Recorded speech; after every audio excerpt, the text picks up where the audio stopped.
رشوت کا کام بند کر دوں گا، سود کا کام کر دوں گا، جھوٹ بولنا بند کر دوں گا. سب بولتے ہیں میں تو پیچھے رہ جاؤں گا، میرے تو دکان کا خرچہ ہی نہیں لگے گا. میں ناظرین آپ کو ایک واقعہ سناتا ہوں، یہ بڑا پریکٹیکل واقعہ ہے اور دعوت اسلامی کے ایک مبلغ کے ساتھ یہ پیش آیا. اچھا. دعوت اسلامی کے ایک مبلغ تھے، وہ یورپ کے سفر پہ تھے اور ان کا بیان تھا حلال، رزق حلال پر ہی، اور یہی باتیں ہو رہی تھی کہ رزق حرام نہیں کرنا ہے، رزق حرام میں برکت نہیں ہے، اللہ کی ناراضگی کا سبب ہے، دعا قبول نہیں ہوتی. سارا بیان ہوا. پروگرام کے بعد ایک ینگ سا نوجوان ان کے پاس آیا اور آنکھوں میں اس کے آنسو تھے. کہتا مولانا صاحب آپ نے بیان تو کیا اور واقعی آپ صحیح کہہ رہے ہیں کہ حرام نہیں کرنا چاہیے. میرا ایک اسٹور ہے یورپ میں اور اس اسٹور پہ شراب بھی بکتی ہے اور ہماری زیادہ سیل شراب پہ ہی ہے.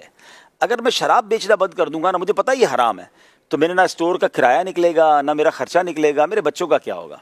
مبلغ دعوت اسلامی نے وہی بات کی جو بھی راشد بھائی نے کی کہ مجھے ایک بات بتاؤ، آپ حرام کما رہے ہیں، اللہ کو ناراض کر رہے ہیں، پیسے مل رہے ہیں، کہاں مل رہے ہیں؟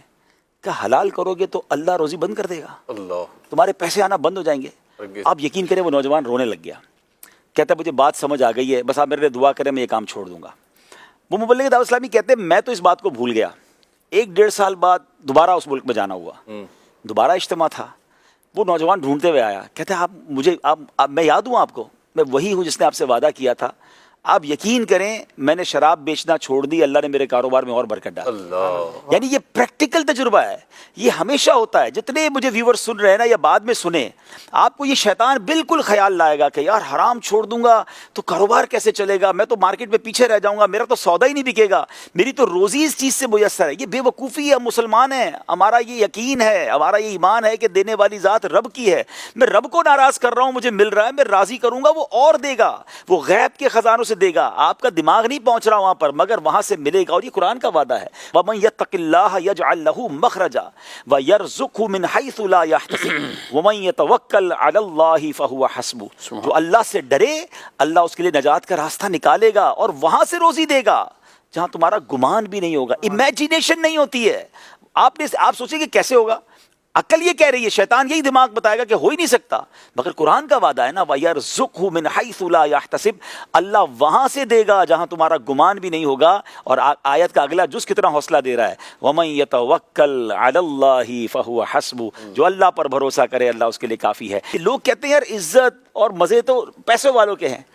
اصل ناظرین آج سمجھ لیں، برکت کوانٹٹی کا نام نہیں ہے، برکت کوالٹی کا نام ہے. آپ سمجھتے ہیں جس کی گاڑیاں زیادہ، جس کے بنگلے زیادہ، جس کے ملازم زیادہ اور جس کی اللہ تللے جناب اس کو برکت ہے. یہ بھول ہے آپ کی. کروڑوں روپے. میں ایک سوال کرتا ہوں تمام ویورز سے یہاں موجود اسلام بھائی سے، ایک بندے کے پاس کروڑوں روپے ہیں، بڑی بڑی گاڑیاں کھڑی ہیں، بہت سارے ملازم ہیں، مگر اس کو سکون نہیں ہے، اس کو نیند اچھی نہیں آتی ہے، طرح طرح کی بیماریاں ہیں، بچے اس کے نافرمان ہیں، حرام کی روزی ہے. یہ برکت والا ہے یا تھوڑے پیسے ہیں مگر سکون سے سوتا ہے، سارے پیسے حلال کے ہیں، اللہ نے کسی بڑی بیماری میں مبتلا نہیں کیا، بچے فرما بردار ہیں، نمازی ہیں؟ بتائیں نا دونوں میں سے کون برکت والا ہے؟ برکت ایکچولی کوالٹی آف لائف کا نام ہے. اگر مجھے سکون کی نیند آتی ہے، میں حلال روزی کھاتا ہوں، مجھے کوئی بڑی بیماری نہیں، رب نے نعمتوں سے نوازا، برکت اس کا نام ہے. بہت سارے پیسے ہوں، سارے حرام کے ہوں، جس کا جواب دینا باقی ہے، اور بے سکونی ساتھ چل رہی ہے، تو کیا کرنا ہے ان پیسوں کا؟